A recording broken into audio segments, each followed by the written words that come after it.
Good morning, Western Washington, and happy Wednesday. I'm Matthew Fab with Western Washington Weather, and today we're going to take a look at the forecast for our storm today. In addition to the upcoming atmospheric river, we're going to take a look at a couple of different forecast models and compare what is expected. So starting here with the satellite imagery, you can see that low center I talked about in yesterday's video is hanging out here just off the Washington coast near Vancouver Island, starting to push northward there. You can see clouds moving across most of the Pacific Northwest today. I'm taking a look at the radar imagery here. You can see we've had some steady rain across the region all morning here with about a quarter inch to a half inch across the area. And you can see some of that rain is now starting to push out of the metro area with just some showers off the coast at times, some light drizzle there. It has been a difficult one on the passes, though. You take a look at Snoqualmie Pass there, you can see it's some areas of slush and snow on the road there. Same thing at Stevens Pass, compact snow and ice. But one thing to point out, this is somewhat unusual. I-82 here at Upper Menashattash Ridge. This is outside of Ellensburg, between Ellensburg and Yakima, about 2,500 feet. And this is pretty far east to be getting some significant snow, but this system is bringing snow across a wide swath of eastern Washington, especially north of I-90 or at higher elevations like this. So if you're traveling over I-82 right now, the requirement is actually chains on all vehicles except all-wheel drive, which is somewhat unusual to see on this road. So just thought I'd point that out this morning. Taking a look at this system here, you can see that heavy snow there across parts of the mountains and extending over into eastern Washington through today. Showers at times across western Washington. That snow wraps up across areas like Spokane by this evening. Showers wrap up across western Washington this evening. We're mostly dry on Thursday, and then as we get into about Friday midday, there it starts to rain across the area again as some moisture out ahead of our atmospheric river moves in there. You can see rain at times with some mountain snow through Saturday morning before that mountain snow kind of dissipates. As the snow levels go way up, temperatures warm up, and the atmospheric river moves in here, you can see it continues to impact the area through Sunday into Sunday night there. And then on Monday, take a look at this low center that develops rapidly off the Oregon coast and then pushes north into western Washington while deepening. This is definitely something we need to watch, especially for the northern Oregon coast and Willamette Valley, but also for western Washington. And it's also going to bring a lot more rain with it, and it may bring the snow levels down a tad bit, down to about 5,000 to 6,000 feet. But still, this is going to be an interesting system to watch, so that'll be Monday afternoon to evening there. And that's going to bring another round of rain on the heels of the atmospheric river. So stay tuned for more information on that.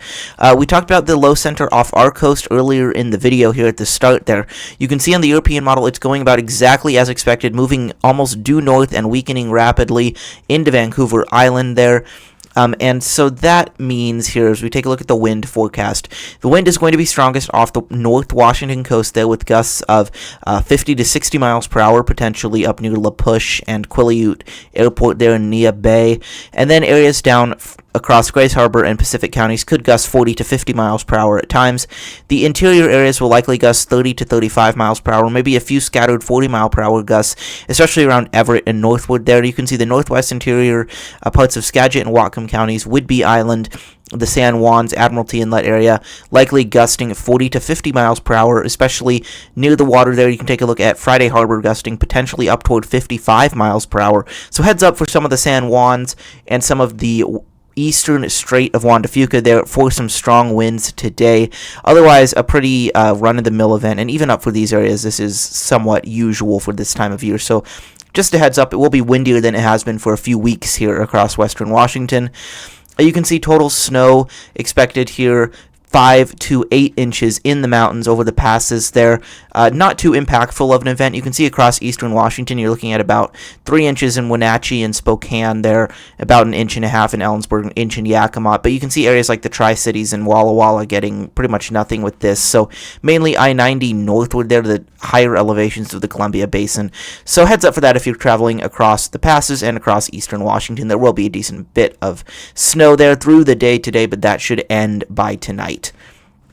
So now, taking a look at that atmospheric river, the European models on the left, the GFS models on the right, you can see as we go into Friday, this atmospheric river is starting to take shape off our coast. You get some rain moving through the area there on Friday, and then the atmospheric river hits Saturday into Sunday, and you can see how that continues to impact the area through Sunday. It kind of bounces around a little bit, and then both forecast models have it pushing out of our area to the south over Oregon by early Monday. But then take a look at this storm that they have moving coming in here, which brings another bit of moisture there. This is the end of this European model run, so we're going to have to watch this closely because there is some model agreement that this storm is going to take shape.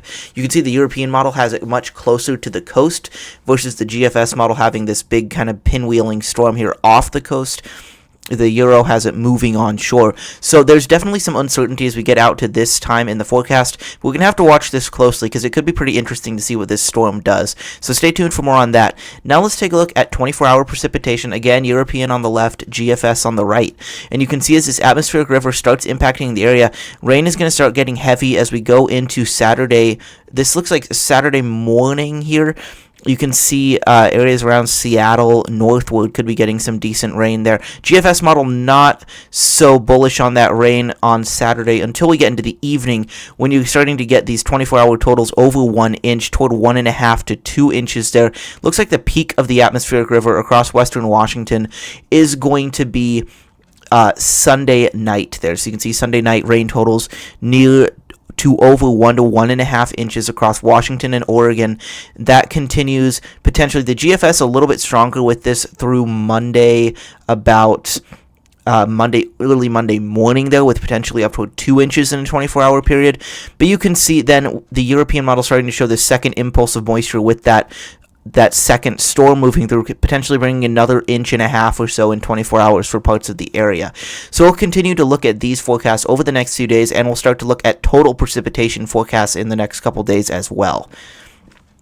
Another thing to note with this atmospheric river is that it's going to be very warm. I've been talking about this a lot the last few videos, but this is going to bring a river flooding threat because you can see highs in the mountains getting up into the upper 30s to low 40s. You can see areas around Mount Baker in the upper 30s, 45 at Snoqualmie Pass, 38 at Paradise on Mount Rainier, 45 up at Hurricane Ridge. You're going to have snow levels near 10 to 12,000 feet with this storm. Maybe a little bit lower than that. They could stay around 8 to 10,000 feet, but still that is more than enough to cause a lot of snowmelt and river flooding. And also look at some of these temperatures in the lowlands on Saturday. Highs in the upper 50s to low 60s, mid 50s for areas Everett northward and Olympia southward. And then on the coast, even in the low 50s. And one thing to point out as well, I saw some folks talking about this on my Facebook group. As we go into next week, we're going to have a big ridge building across the area. And this is a little bit out into the extended forecast so far. But take a look at this. This is next Wednesday. You're looking at highs across western Washington in the low to mid 60s, with potentially some upper 60s along the coast and near the foothills and from Olympia southward. This would be pushing some record high temperatures for February, and we'll have to see if this verifies. It continues into Thursday as well, with highs in the upper 50s to low 60s. So this is about a week out from now, but it's definitely something to watch, that we could have some pretty significant warm temperatures for February. This will continue a bit into Friday and then Saturday of next week, with highs continuing to be in the upper 50s to low 60s into Saturday, but then the bottom kind of falls out there as we go into Monday of next week, with highs dropping all the way potentially into the 40s. So there's a lot going on over the next few days here in our weather, especially with the atmospheric river and then those potential for that really warm temperatures. So we'll have to stay tuned and watch those closely. So be sure to check all my videos over the next few days. This is the European model ensemble. We're looking at precipitation over 24 hours. You can see SeaTac Airport. This system, Wednesday, Thursday, some lingering showers. Pretty good agreement on that. Then you can see the atmospheric river comes in. You have a bunch of ensemble members that are showing some heavier rain than the control run, but overall it is pretty heavy, and over an extended period. This goes out to about Tuesday, so you can see when that will be wrapping up. So there's decent agreement that we're going to have heavy rain. How much is the question?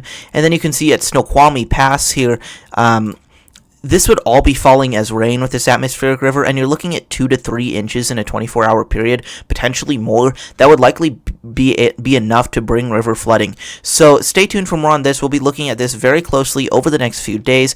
As always, be sure to like, share, and subscribe here on Western Washington Weather. Ring that notification bell as well. You can also follow me here on Blue Sky, on Twitter, and on the Western Washington Weather Facebook group. The links to all of those are in the description. So stay tuned over the next few days as we continue to forecast this atmospheric river and any potential storms and warm temperatures behind it, and I will be providing a lot more info on that. So stay tuned, and I will talk to you all later.